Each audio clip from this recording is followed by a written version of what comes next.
vezimbabwe advocate Nelson Chamisa vauya hoti nhasi vari kutaura nyaya yeworkers day. Zuva raita kuti vanhu vezimbabwe vakawanda vambogara pasi vachicelebrata, vachizorora. Vamwe vanoshanda kumabhucha, kumachaina, vanoshanda mumabhabha, mumabhawa, vakazorora vari pamwe chete. So advocate Nelson Chamisa vabva vadzikisa message yakanyorovera ichibata pamwoyo zvekare, iri hard futi kune rimwe side. Kune rimwe side inonyorovetsa mwoyo wevanhu, but kune rimwe side inenge ichitohaka vanhu pamweya. So vanapa advocate Nelson Chamisa vanyora vakati today is workers day, saluting all the working men and women who are toil for the betterment of our beautiful Zimbabwe. You are the living heroes of this great nation. Anzi ndimi magamba kureva kuti pamwe magamba ari kuiswa kerosi ichichi amen, but advocate Nelson Chamisa kuti magamba ndimi vanhu vari kushanda kuti nyika ineyi iende kumberi muri pa workers day kudaro. Vaendera mberi vakanyora the reality is harsh. We commemorate the workers day when over 80% of the working population is unemployed. Strictly 3.5 million youth are unemployed, while 7.9 million people live in extreme poverty. The majority live below the poverty datum line of $575, while average wages or at 275 fall short of meeting basic needs.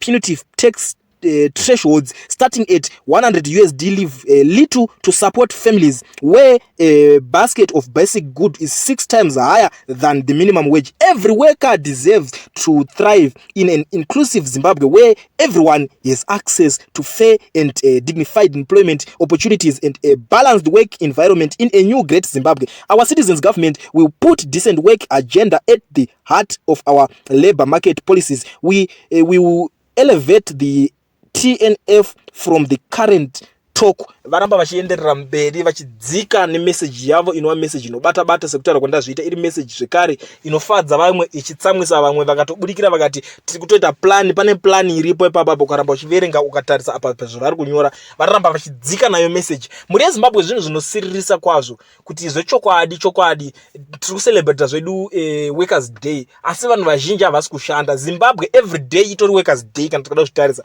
Munhu wese ari paholiday, ari kuenda kubasa kwacho unotoverenga manumbers. Tuma individuals tumwe tokazovhurawo tumadhila toto ndo tokazoemployiwa vanhu, ndo vacho vari kunzi vari kuningira. But ukada kutarisa vamwe vacho vari kutoenda kubasa. Imagine kuti iwewo unganzi unonzi enda kuholiday uchibika kana sadza, uchishanda pakantini, unonzi enda kuholiday nani? Hapana anombokudaro, vanongokudza kuti chibaba makabayirira pabasa, makatoenda sadza rodyiwa every day. Ndo machallenges mazhinji atutika muZimbabwe. But tikanhamba kadiki ndokari kucelebrate workers day instead kana tunoshanda kugovernment wo mabasa emaofisi waya ndopo unotozonyaronzi makwenda kuworkers day. So muri Zimbabwe ndozi message rauya pano na advocate Nelson Chamisa vari kutaura kuti muri kucelebrate zvenyu asi vazhinji havasi kushanda ende mari dzacho dziri kutambirwa ikoko dzinonzwisa tsitsi. Ndo nyaya yacho muri Zimbabwe iri pano yandauya nayo ndakakubatira zvekare nhasi pachannel yenyu munozviziva.